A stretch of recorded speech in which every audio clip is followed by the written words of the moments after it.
Capstone project as a thesis and a research work. Based from CHED Memorandum Order Number 25 Series of 2015, the thesis capstone project are required for candidates for graduation in all computing programs. Both the thesis and capstone project are terminal project requires that could not only demonstrate of students' comprehensive knowledge of the area of the student research methods used, but also allow them to apply the concept of methods to a specific problem in their area of specialization. What is a thesis? It is a report of a scholar upon some piece of research which he has completed. In the area of computing, it is defined as a technical report on a system investigation of a problem that can be solved using computing. It may include a solution, an approximate or for partial solution, a scientific investigation, or the development of result leading to the solution of the problem. Project duration. Letter A. The thesis capstone project will be completed within 2 semesters, capstone project 1 and capstone project 2. In case that the student will not be able to comply the requirements within the prescribed semester, he or she will be given another 2 semesters as extension to complete the capstone project. Failure to complete within the 4 semesters duration, the student will be required to re-enroll capstone project 1 and capstone project 2. Consider that the average lifespan of a software is 3 years. In case of student will pass thesis or capstone project 1 but will fail to complete capstone project 2 within 2 semesters, the student will be required to re-enroll thesis capstone project 1 and thesis capstone project 2. Capstone project, an undertaking approximate to a professional field. It should significant address an existing problem or need. An IT capstone project focuses on the infrastructure, application, or process involved in implementing computing solution to a problem. Then letter B, project group composition. The capstone project group will be composed of most 3 members, I should say, depending on the complexity of the project. Student will be allowed to choose their group member, but still the subject teacher has the final decision to approve the said group depending on the capability of the members of the group. Letter C, project advisor. The Dean Program Chair is given the authority to select the student advisor and panel members based from the faculty members' competency and expertise on the capstone project topic. The selection of advisor for the capstone project will be limited to those faculty members from the ICT. Appointment of advisor from other department or colleges, institution, or universities will be allowed on a case basis. Contract the COS faculty members may capstone project and advisorship president that there will be a permanent faculty member who will be a co-advisor to ensure that there will be someday who will assume the advisorship once the contract of the formers is terminated. The maximum member of capstone project advisorship is 5 per faculty member. Letter D. Panel composition. The Dean program or chair will be assigned qualified the competent faculty members who will constitute the defense panel. The defense panel shall be composed of the following: 1. Chairman, preferable the dean, program chair, or a faculty at least master degrees. 2 members, one may be the content expert.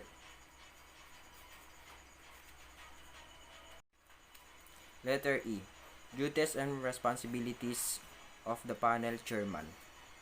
Brief the proponents or researcher about the proposal learning oral defense program during the actual proposal hearing or oral defense respectively. Issue the verdict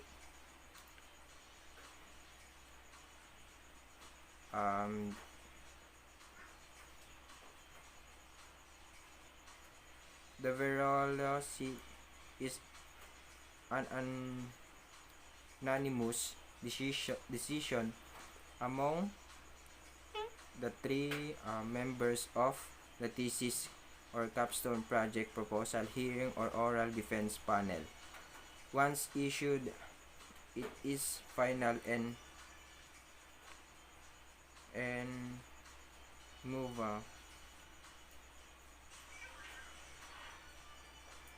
nominate the thesis capstone project for the outstanding research capstone project award. Responsibilities of the capstone project student. Upon enrollment in the thesis capstone project, the researcher has the sole responsibility of the conceptualizing, undertaking, monitoring, and writing the thesis record. It is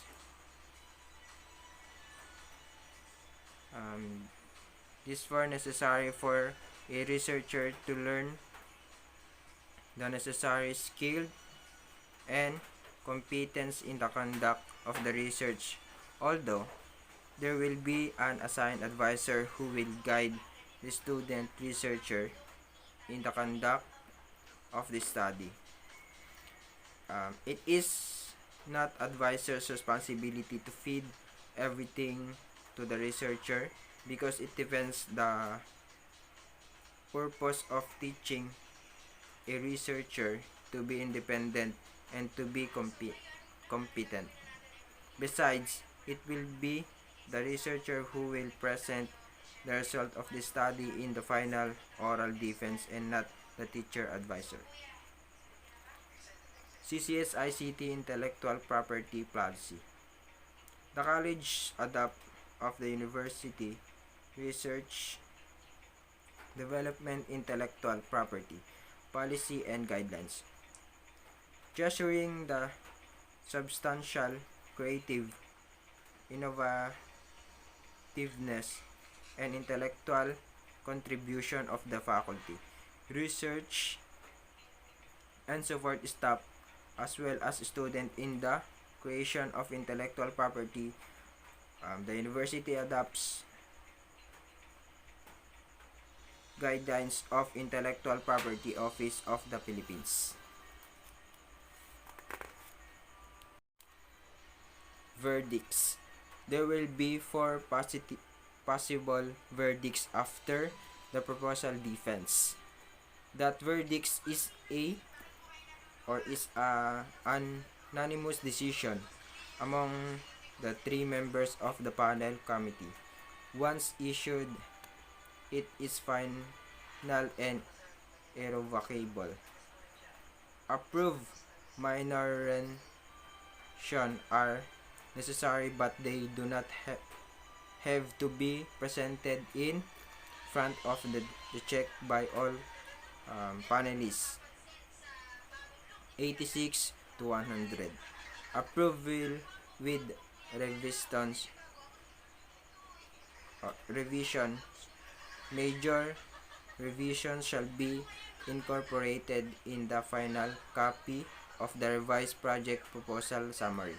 There must be checked by the panelists 70 to 85. Disapprove the proponents or researchers failed to propose a researchable or scholarly capstone project below 70. Verdicts, final defense. Acceptable with revision. Revisions are necessary but they do not have to be presented in front of the check by all panelists 71 to 100. Reoral defense. Another oral defense session in which all 75 to 85 not accepted. The proponent's researchable or researcher failed to propose the researchable or scholarly capstone project 1 below 70. Duties and responsibilities of the panel members, content expert. Validate the endorsement of the advisor. The panel serves as internal auditors, putting some form of check and control on the land of thesis capstone project being approved by college. Evaluate the deliverables, recommend the verdict, listen and consider the request of the advisors and or the proponents or researchers. Nominate the thesis capstone project for the Outstanding Research or Capstone Project Award.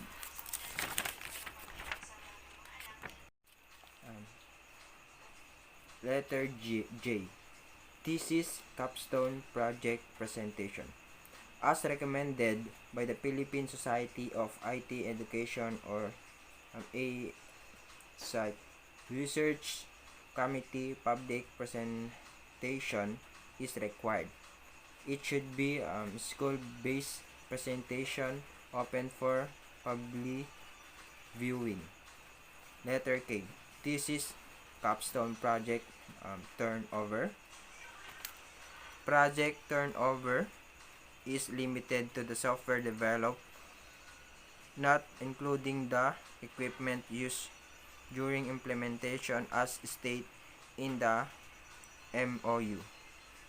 In the events that the student is willing to donate the equipment, it must be started in the MOU. Duties and responsibility of the advisor.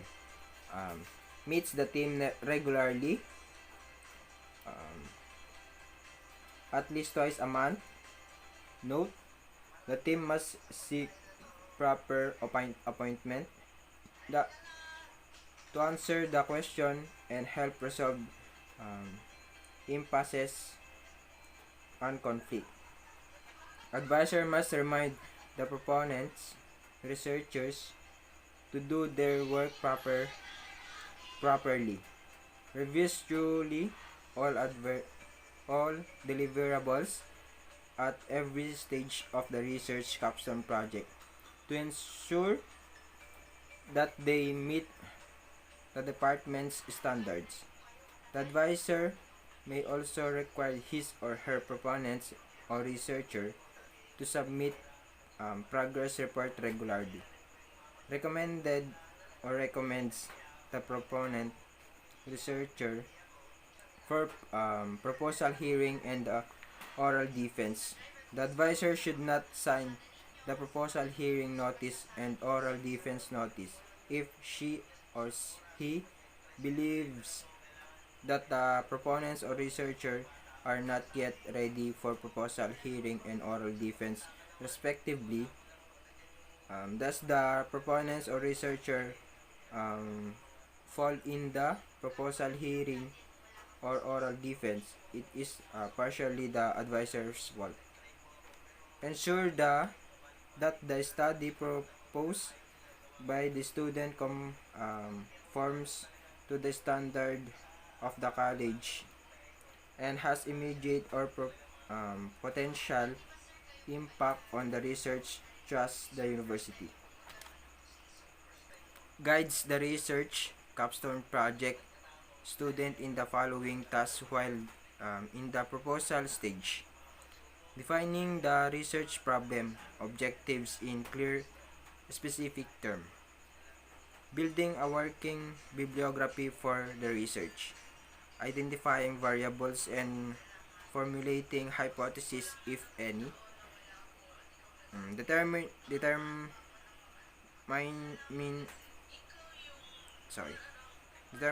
research design instruments to be used and the data collective or collection procedures. H. Duties and responsibility of the advisors or the advisor.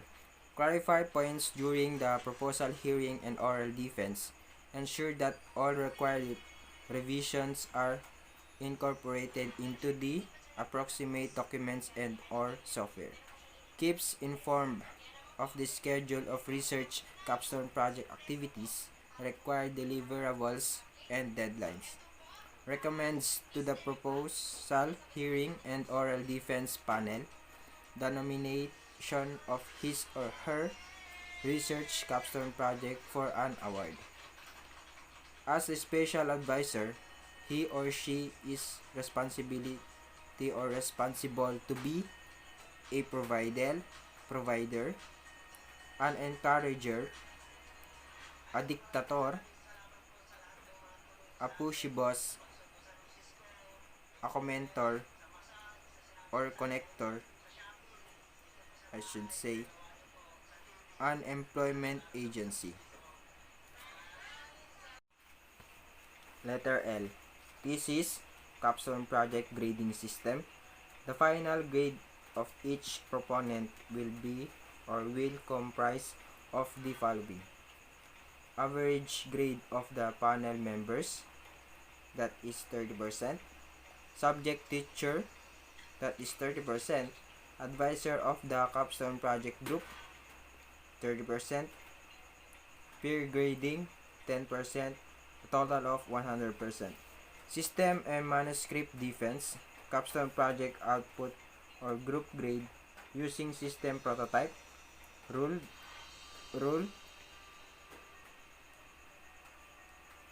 that is 70%, and oral examination, individual grade, same rubric with proposal, that is 30%, a total of 100%. Capstone project output or group output, that is 70%. The output should be consistent with the objectives as defined during the proposal stage, that is 25%. All major module and features of the following system output as defined after the proposal stage are delivered. The credit shall be based on the percentage of delivered item, that is 25%. Group debugging, the group shall display competence in resolving plant bugs, that is 20%, total of 70%.